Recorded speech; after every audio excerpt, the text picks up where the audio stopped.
Mad Madam. The life story of a schizophrenic painter. The day Sarah turned 27, the whispers began. At first she dismissed them as remnants of last night's birthday celebration, echoes of laughter and clinking glasses.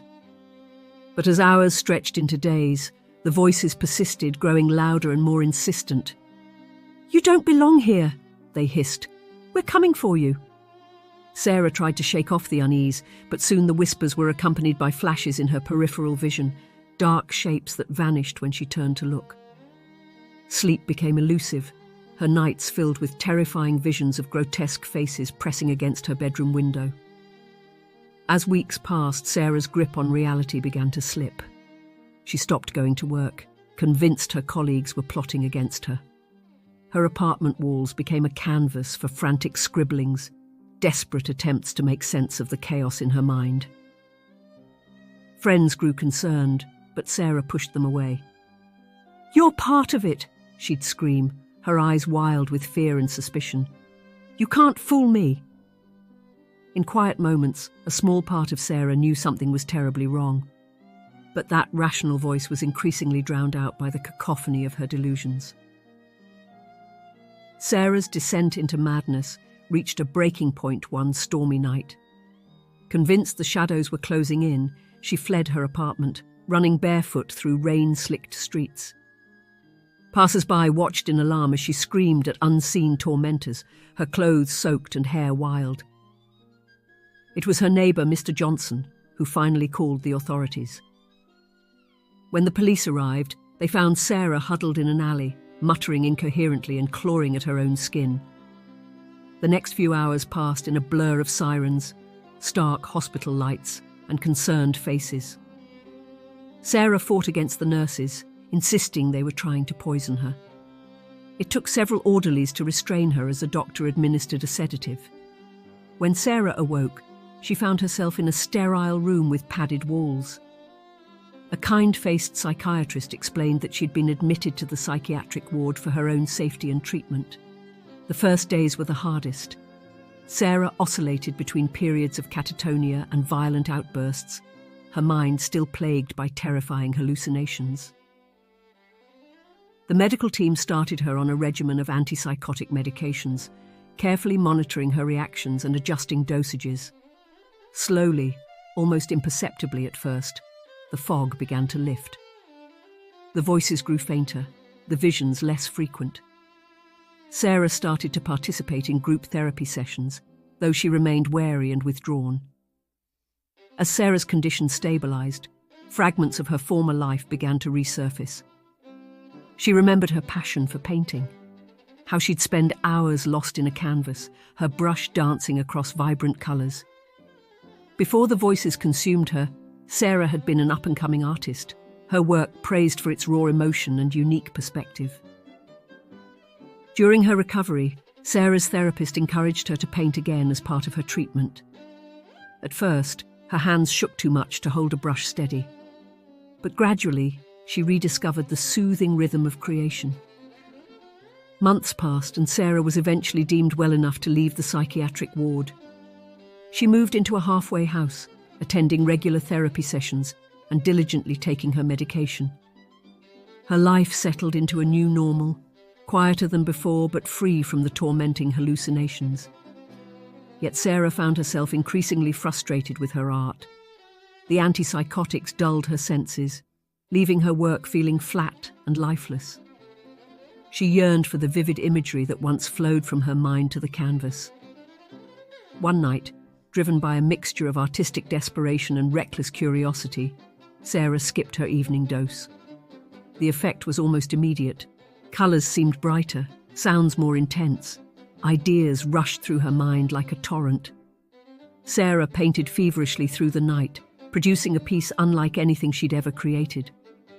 It was a swirling maelstrom of otherworldly landscapes and impossible creatures, beautiful and terrifying in equal measure.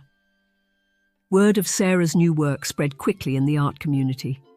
Critics hailed it as visionary, a breakthrough in contemporary art. Sarah found herself torn between the allure of her newfound acclaim and the knowledge that she was treading a dangerous path.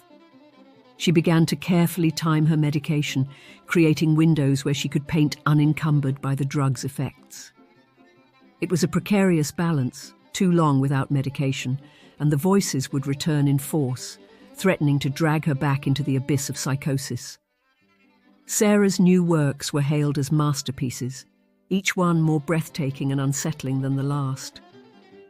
But few knew the true cost of her art, the constant struggle to maintain her grip on reality, the fear that one day she might go too far and lose herself again to the madness that lurked at the edges of her mind.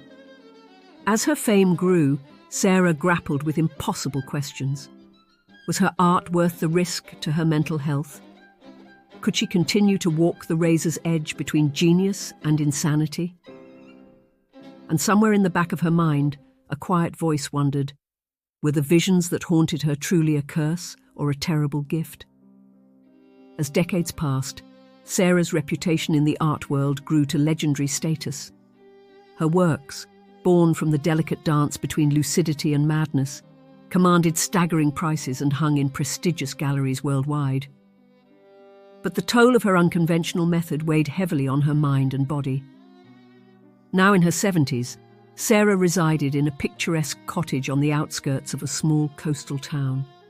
Her once fiery red hair had faded to a soft white, and lines etched deep around her eyes spoke of years of struggle and triumph. Most days, Sarah adhered to her medication regimen, finding a measure of peace in the quiet routine of her twilight years. But there were times, increasingly frequent as she aged, when the line between reality and imagination blurred, regardless of her medication. Neighbours would sometimes see her in her overgrown garden, hands moving with purpose through the air, her eyes alight with a familiar intensity.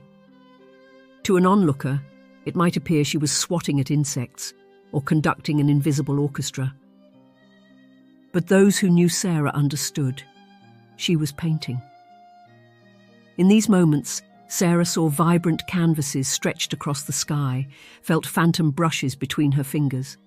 She would work for hours, lost in the act of creation, bringing to life masterpieces that existed solely in the gallery of her mind.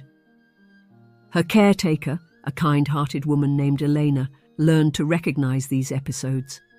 She would quietly observe, ensuring Sarah didn't wander too far or exhaust herself, but never interrupting the process. Elena understood that for Sarah, these imaginary paintings were as real and vital as any physical artwork she had ever produced. On lucid days, Sarah would sometimes speak of these phantom creations, her eyes misting over as she described impossible colours and shapes that defied the constraints of the physical world. "They're my purest works," she once confided to Elena, untainted by the limitations of canvas and pigment. As Sarah's physical health declined, these episodes of imaginary painting became more frequent. Medical professionals debated whether it was a result of her lifelong mental health struggles, the onset of dementia, or simply the unfettered imagination of a brilliant mind freed from societal expectations in old age. But for Sarah, the distinction didn't matter. In her twilight hours, she found a unique peace in these formless creations. She no longer fought against the visions that had once tormented her, instead embracing them as old friends, collaborators in her final, most personal works of art. And so, as the sun set on Sarah's remarkable life, she could often be found seated by her window, gnarled hands moving with surprising grace through the air, a serene smile playing on her lips as she painted masterpieces that only she would ever see, bridging the gap between reality and imagination, one invisible brushstroke at a time.